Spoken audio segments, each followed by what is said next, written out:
But I always said, Jen, if everyone just tipped a quarter, like we'd all be A-okay. Like if everyone just did a small part, it's not necessarily tipping like $3 or $4, whatever that looks like, if just a small part, then those people will be taken care of.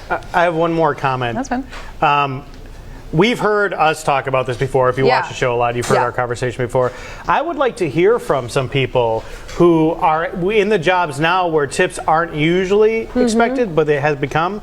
Do they get upset at the customer when they don't tip? I honestly kind of just want to know, like, how they feel on the other end of it. Jen, I've seen some, I'm sure you've seen them too, like videos about services that they drop off. Now that is a full delivery service, like at your house, Uber Eats, whatever, and those people will like take the groceries back if you don't leave a tip.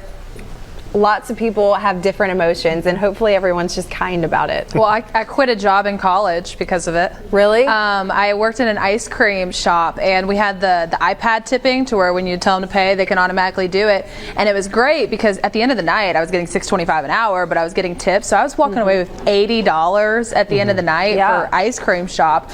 And then they got rid of it because the manager had to be there. So like, no, we're just going to do cash tips only.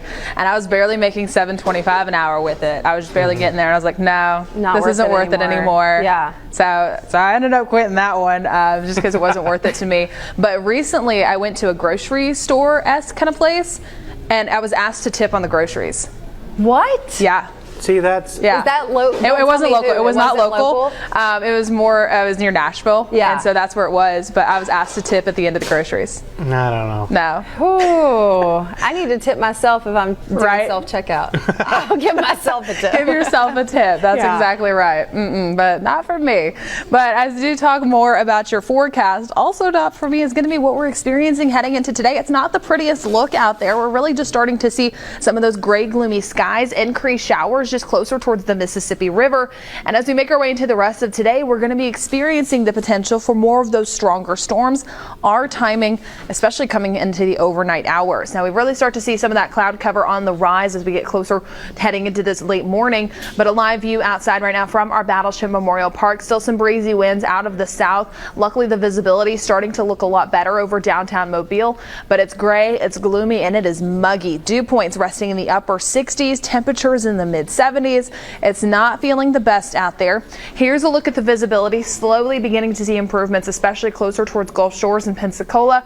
Mobile right now at about 7 miles for that visibility. But here was what I was talking about with that severe outlook heading into today.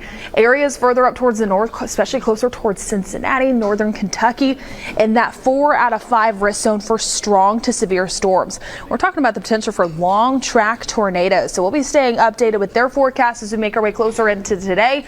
But here locally in the Fox 10 viewing area, we're getting the tail end of the system. So it's really beginning to break apart by the time it gets closer towards us. More of that daytime heating will be lost with an overnight event, and so we're tracking is going to be that 2 out of 5 risk zone, so less chances to see some of these strong to severe storms. And we're mainly looking at some heavy downpours, some gusty winds, some hail, but an isolated tornado cannot be ruled out. Coming up in just a little bit, I'm going to be talking more about your forecast, running through some of the timing with this in your Futurecast and your full 7-day outlook. All of that's coming up soon. Chelsea, Joe.